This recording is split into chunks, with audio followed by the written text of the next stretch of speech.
Hi all, welcome to Blasters arena. പ്രതീക്ഷിച്ച പോലെ തന്നെയാണ് കാര്യങ്ങൾ സംഭവിച്ചിട്ടുള്ളത്.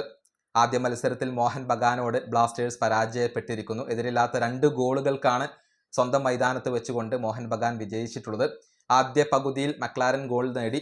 പിന്നീട് മത്സരത്തിന്റെ ഏറ്റവും അവസാനത്തിൽ ടോം ആൽബ്രഡ് കൂടി ഗോൾ നേടിക്കൊണ്ട് മത്സരം അവസാനിപ്പിക്കുകയായിരുന്നു. ഏതായാലും ഈ മത്സരത്തിന്റെ വിശദ വിവരങ്ങളിലേക്ക് നമുക്കൊന്ന് വരാം. അതായത് 2 വിദേശ താരങ്ങൾ മാത്രമായിരുന്നു കേരള ബ്ലാസ്റ്റേഴ്സിന്റെ സ്റ്റാർട്ടിംഗ് 11-ൽ ഉണ്ടായിരുന്നത്. നവോച്ച സിംഗ്, വിപിൻ എന്നിവരൊന്നും സ്റ്റാർട്ടിംഗ് 11-ൽ ഉണ്ടായിരുന്നില്ല. മത്സരത്തിന്റെ ആദ്യ 5 മിനിറ്റിൽ കുറച്ചു നേരം പന്ത് കൈവശം വെക്കാൻ കേരള ബ്ലാസ്റ്റേഴ്സിന് സാധിച്ചിരുന്നു. പക്ഷേ അതിനുശേഷം മോഹൻ ബഗാൻ നിരന്തരം ആക്രമണങ്ങൾ നടത്തി തുടങ്ങി. 12-ാമത്തെ മിനിറ്റിൽ ദിമി പെട്രറ്റോസിന് ബോക്സിനകത്ത് വെച്ചുകൊണ്ട് നല്ല ഒരു അവസരം ലഭിച്ചിരുന്നു. എന്നാൽ അദ്ദേഹത്തിന്റെ ഷോട്ട് ലക്ഷ്യത്തിൽ നിന്നും അകന്നു പോവുകയാണ് ചെയ്തിട്ടുള്ളത്. കൃത്യമായൊരു ഷോട്ട് എടുക്കാൻ അദ്ദേഹത്തിന് കഴിഞ്ഞില്ല. തൊട്ടടുത്ത മിനിറ്റിൽ പെട്രറ്റോസ് നല്ല ഒരു ലോങ് റേഞ്ചർ തൊടുത്തു. പക്ഷേ അതും ലക്ഷ്യത്തിൽ നിന്ന് അകന്നു പോവുകയാണ് ചെയ്തിട്ടുള്ളത്. 15-ാമത്തെ മിനിറ്റിൽ റോബീഞ്ഞയുടെ ഒരു ഷോട്ട് ഉണ്ടായിരുന്നു. അത് സച്ചിൻ സുരേഷ് സേവ് ചെയ്തു. പിന്നീട് മോഹൻ ബഗാൻ നിരന്തരം ആക്രമണങ്ങൾ നടത്തി. അതിന്റെ ഫലമായി കൊണ്ട് ഒരുപാട് കോർണർ കിക്കുകൾ മത്സരത്തിന്റെ ആദ്യത്തിൽ തന്നെ അവർക്ക് ലഭിച്ചു. ഇനി 21-ാമത്തെ മിനിറ്റിൽ അനിരുദ്ധ് താപ്പയുടെ ഒരു കിടിലൻ ലോങ് റേഞ്ച് ശ്രമം ഉണ്ടായിരുന്നു. പക്ഷേ അതും ലക്ഷ്യത്തിൽ നിന്നും അകന്നുപോയി. 26-ാമത്തെ മിനിറ്റിൽ കേരള ബ്ലാസ്റ്റേഴ്സ് നല്ല ഒരു കൗണ്ടർ അറ്റാക്ക് നടത്തി. വിക്ടറിന് ഗോൾ നേടാൻ സാധിക്കുമായിരുന്ന ഒരു അവസരമായിരുന്നു അത്. പക്ഷേ അവരുടെ ഗോൾ കീപ്പറായ വിശാൽ കെയ്ത്ത് അത് രക്ഷപ്പെടുത്തുകയായിരുന്നു. 30-ാമത്തെ മിനിറ്റിൽ ഒരു ഫൗൾ വഴങ്ങിയതിനെ തുടർന്ന് ബ്ലാസ്റ്റേഴ്സിന്റെ താരമായ ഡാനിഷ് ഫറൂഖിന് യെല്ലോ കാർഡ് വഴങ്ങേണ്ടി വന്നു. 31-ാമത്തെ മിനിറ്റിൽ ലഭിച്ച ഫ്രീ കിക്ക് ലിസ്റ്റൺ ലക്ഷ്യത്തിലേക്ക് തന്നെയാണ് തൊടുത്തത്. പക്ഷേ സച്ചിൻ സുരേഷ് അത് സേവ് ചെയ്യുകയായിരുന്നു. 32-ാമത്തെ മിനിറ്റിൽ റോബീഞ്ഞോ ലക്ഷ്യത്തിലേക്ക് മറ്റൊരു ഷോട്ട് തീർത്തു. പക്ഷേ അവിടെയും സച്ചിൻ സുരേഷ് ബ്ലാസ്റ്റേഴ്സിന്റെ രക്ഷകനായി.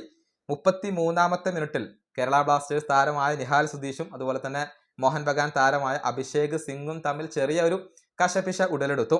35-ാമത്തെ മിനിറ്റിൽ ഡ്രിങ്ക്സ് ബ്രേക്കിന് ശേഷം ഉടൻ തന്നെ ജാമി മക്ലാരൻ ഗോൾ കണ്ടെത്തുകയായിരുന്നു. അതായത് ദിമി തനിക്ക് ലഭിച്ച ബോൾ ഉടൻ തന്നെ മക്ലാരന് കൈമാറുന്നു. അത് ഒരു ബ്ലാസ്റ്റേഴ്സ് ഡിഫൻഡറെ മാറ്റിക്കൊണ്ട് ഡ്രിബിൾ ചെയ്തുകൊണ്ട് മക്ലാരൻ ഗോളാക്കി മാറ്റി എന്നുള്ളതാണ്. 38-ാമത്തെ മിനിറ്റിൽ റോബീഞ്ഞോ മറ്റൊരു ലോങ് റേഞ്ച് കൂടി എടുത്തു. അതും സച്ചിൻ സുരേഷ് രക്ഷപ്പെടുത്തി. തൊട്ടു പിന്നാലെ മറ്റൊരു ആക്രമണം മോഹൻ ബഗാൻ നടത്തി. അവിടെയും സച്ചിൻ സുരേഷ് കേരള ബ്ലാസ്റ്റേഴ്സിന്റെ രക്ഷകനായി മാറി എന്നുള്ളതാണ്. ആദ്യ പകുതിയുടെ അവസാനത്തിൽ റോബീഞ്ഞോ നല്ല ഒരു ഗോൾ ശ്രമം നടത്തിയിരുന്നു. പക്ഷേ അതും ലക്ഷ്യത്തിൽ നിന്ന് അകന്നു. ആദ്യ പകുതിയുടെ അവസാനത്തിൽ സച്ചിൻ വീണ്ടും രക്ഷകനായി മാറുന്നുണ്ട്. ആദ്യ പകുതിയിൽ ഒരു ഗോളിന് പിറകിലായിക്കൊണ്ടാണ് ബ്ലാസ്റ്റേഴ്സ് കളം വിട്ടത്.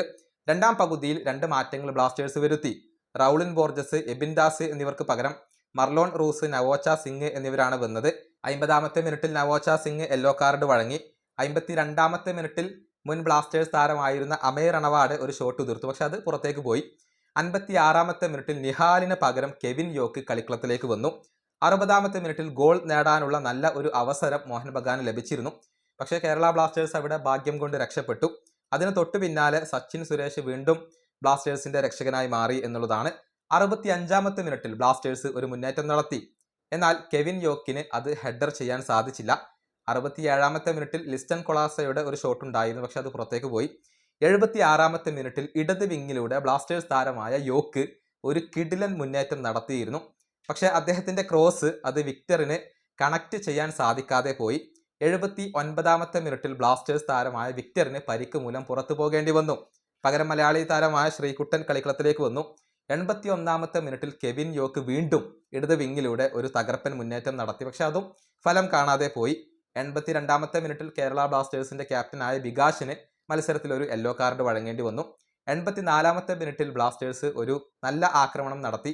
അതിന്റെ ഫലമായിക്കൊണ്ട് ബോക്സിന് തൊട്ട് വെളിയിൽ നിന്നും ഒരു ഫ്രീ കിക്ക് ലഭിച്ചു. പക്ഷേ റൂസിന്റെ ആ ഒരു ഫ്രീ കിക്ക് വാളിൽ തട്ടിത്തെറിച്ചുകൊണ്ട് പുറത്തേക്ക് പോയി. 86-ാമത്തെ മിനിറ്റിൽ ഒമർബാക്ക് പകരം മലയാളി താരമായ വിപിൻ കളിക്കളത്തിലേക്ക് വന്നു. 90-ാമത്തെ മിനിറ്റിൽ ബ്ലാസ്റ്റേഴ്സ് നിരന്തരം ആക്രമണങ്ങൾ നടത്തുന്നുണ്ട്. പക്ഷെ അതൊന്നും ഗോളിലേക്ക് എത്തിയില്ല. പിന്നീട് ഏറ്റവും ഒടുവിൽ ടോം ആൽബ്രഡ് ഗോൾ പട്ടിക പൂർത്തിയാക്കുകയായിരുന്നു. ഒരു ഫ്രീ കിക്ക് ലഭിച്ചു. അത് നല്ല ഒരു ഹെഡറിലൂടെ ടോം ആൽബ്രഡ് ഗോളാക്കി മാറ്റി എന്നുള്ളതാണ്. അങ്ങനെയാണ് എതിരില്ലാത്ത 2 ഗോളുകളുടെ ഒരു വിജയം ഇപ്പോൾ മോഹൻ ബഗാൻ സ്വന്തമാക്കിയിട്ടുള്ളത്. മത്സരത്തിൽ മോഹൻ ബഗാൻ തന്നെയാണ് ആധിപത്യം പുലർത്തിയത് എന്ന കാര്യത്തിൽ സംശയങ്ങളൊന്നുമില്ല.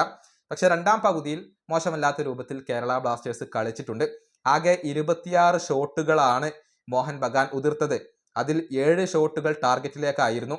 ബ്ലാസ്റ്റേഴ്സ് ആകെ 3 ഷോട്ടുകൾ മാത്രമാണ് എടുത്തത്. ടാർഗറ്റിലേക്ക് ഒരൊറ്റ ഷോട്ട് പോലും ഉതിർക്കാൻ കേരള ബ്ലാസ്റ്റേഴ്സിന് കഴിഞ്ഞിട്ടില്ല എന്നുള്ളത് എടുത്തു പറയേണ്ട കാര്യമാണ്.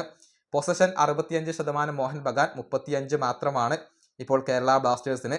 10 കോർണറുകൾ മോഹൻ ബഗാന് ലഭിച്ചു. കേവലം ഒരൊറ്റ കോർണർ മാത്രമാണ് കേരള ബ്ലാസ്റ്റേഴ്സിന് ലഭിച്ചിട്ടുള്ളത്.